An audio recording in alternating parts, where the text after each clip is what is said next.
तो कैसे हो बच्चों, होप आपकी पढ़ाई बहुत अच्छी चल रही होगी। तो इस वीडियो में हम एथिक्स एंड वैल्यू के बीच में डिफरेंस जानने वाले हैं। हालांकि जो हम टॉपिक्स कवर करने वाले हैं बहुत सारे कॉलेजेस के सिलेबस देख के हमने उसको कंसिडर किया है। तो मे बी कुछ टॉपिक्स एक्स्ट्रा आ भी सकते हैं और कुछ topics may be first chapter से हट भी सकते हैं। लेकिन आप ट्रस्ट अस, जो भी टॉपिक्स हैं हमने पूरी तरह सीरियली अरेंज किया है। मे बी इस वीडियो में वो टॉपिक ना हो तो नेक्स्ट वीडियो में ज़रूर होगी। तो आप सारे वीडियोज़ को सीरियली देखेंगे। जो भी 5 से 6 वीडियोज़ आएगी इस ethics and values related subject के ऊपर, तो सारी टॉपिक्स को हम उसमें कवर कर देने की कोशिश करेंगे और हम जितना कंसाइज हो सके उतने हम शॉर्ट टेक्स्ट में हम उसको कवर करने की कोशिश करेंगे, ताकि आप एग्ज़ाम में भी लिख पाओ और आपको उसको अच्छे से समझ भी पाओ। तो हम स्टार्ट करते हैं। तो ethics and value, so ethics and value are just like correlated word, हमेशा ये साथ में ही लिए जाते हैं, लेकिन इसके बीच में मतलब जैसे ज़मीन और आसमान होता है, ठीक ऐसा फ़र्क होता है। मैं आपको इसको एग्जांपल से समझाऊंगा। पहले आप एक वर्ड को देख ले, like ethics determine what is right. Ethics उस चीज़ को डिटरमाइन करता है जो क्या सही है, और वैल्यू डिटरमाइन करता है व्हाट इज़ इंपॉर्टेंट। आप जब भी एग्जाम में एथिक्स एंड वैल्यू के बारे में लिखने जाए तो इसको एज अ क्यूटेड वर्ड में आप उसको ऊपर करके हाईलाइट ज़रूर कर दें, और उसके बाद जो भी एक एग्जाम्पल देंगे उससे आप टीचर को ज़्यादा अच्छे तरीके से अंडरस्टैंड कराने में जो भी हमारा सक्सेसफुल होंगे। तो एथिक्स एंड वैल्यू के बीच में सबसे बेस्ट एग्जांपल मैं आपको देता हूँ। सपोज़ आप कोई सीक्रेट मिशन पे किसी अनदर कंट्री में गए हैं और वहाँ पे एक बच्चा है, उसको आपके बारे में सारी इन्फॉर्मेशन उसको पता चल गई है। तो आपके सामने 2 ऑप्शन है, या तो आप उस बच्चे को मार दें ताकि आपका जो भी मिशन है, जो भी सीक्रेट मिशन है वो सक्सेसफुल हो जाए, और आपके सामने एक और ऑप्शन है, आप उस बच्चे को ना मारें और वो बच्चा जाके मीडिया में या कहीं बता देगा कि हाँ आपका क्या सीक्रेट मिशन चल रहा है। तो आप वहाँ पे क्या करेंगे, अपने आप को उस जगह पे डाल के देखिए, आप क्या करेंगे, उस बच्चे को मार देंगे फॉर श्योर। तो यहाँ पे हमारा वैल्यूज़, आपने वैल्यू को प्रीफर किया एथिक्स के ऊपर। लाइक आपके लिए इंपॉर्टेंट क्या था उस समय, उस बच्चे को मारना और अपना जो भी मिशन था उसको कंप्लीट करना। तो यहाँ पे हमारा वैल्यूज़ को फॉलो किया गया। लेकिन अगर उसी जगह पे हम एक डॉक्टर को ले लें, डॉक्टर क्या करेगा, डॉक्टर के सामने अगर कोई जासूस या कोई दूसरे कंट्री का भी कोई आतंकवादी भी आता है, तो उसके सामने भी 2 ऑप्शन होंगे, या तो क्या करेगा, उसको पैरामिलिट्री को सौंप देगा, या फिर क्या करेगा, उसका इलाज करेगा। तो उसने इथिक्स का फॉलो करना है। लाइक डॉक्टर हमेशा इथिक्स का फॉलो करते हैं, वो किसी भी कंट्री का हो उसको अच्छे से हेल्थ केयर देते हैं।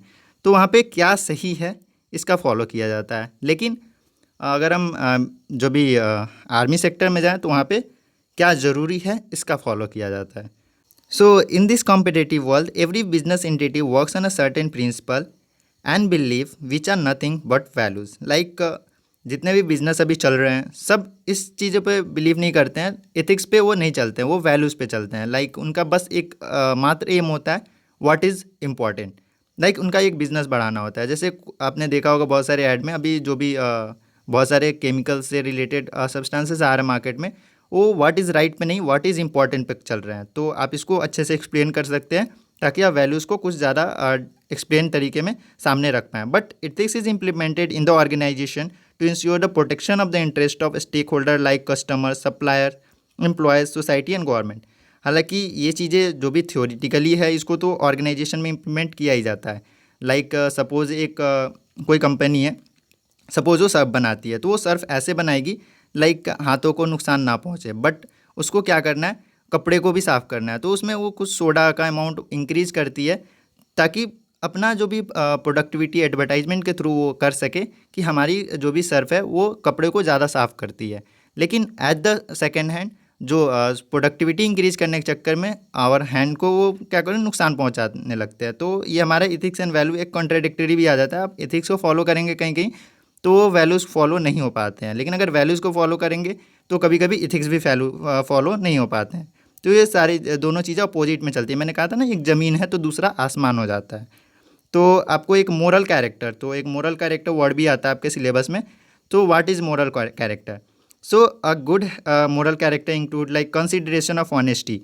कोई भी पर्सन को ऑनेस्टी का फॉलो करना चाहिए, लाइक ट्रस्ट वर्डीनेस, डिलीगेंस। हालांकि ये सारे टॉपिक्स क्लास में जब होते हैं तो बहुत बोरिंग लगते हैं, लेकिन होप अगर आप कुछ वर्ड को अगर आप पकड़ लेते हैं तो एग्ज़ाम में लिखने के टाइम बहुत ज़्यादा आसानी होगा और आप इसको अच्छे से एक्सप्लेन करके लिख सकते हैं। लाइक जहाँ ऑनेस्टी आती है तो वहाँ पर वो क्यों डाल सकते हैं, honesty the best policy like thing, and उसको अच्छे से एक्सप्लेन कर सकते हैं। Every person have their own values. Like आप अच्छे से एक्सप्लेन जैसे करेंगे, आपका क्या होगा, जो आपका पर वर्ड इन लाइन होगा वो आपका इंक्रीज होगा, तो आपका कॉपी जो भी होगा भरा दिखेगा। हालांकि सबको पता है इंजीनियरिंग में कॉपीज़ भी भरना होता है और अच्छे से लॉजिक्स भी देने होते हैं, ताकि आपको लगे कि हम जो भी आंसर लिखा है वो अच्छे से लिखा है। तो आप इसको अच्छे से देख लेंगे, like diligence, reliability, respect for the law, integrity, this are the good moral characters. So यहाँ पे आपको एक एथिक्स का डिफिनीशन भी मैंने डाल रखा है नीचे अपने नोट में, ताकि आपको पता चले कि हाँ एथिक्स आखिर है क्या। तो एथिक्स क्या हुआ है, ग्रीक वर्ड से आया हुआ है, जिसका मतलब होता है इथॉस,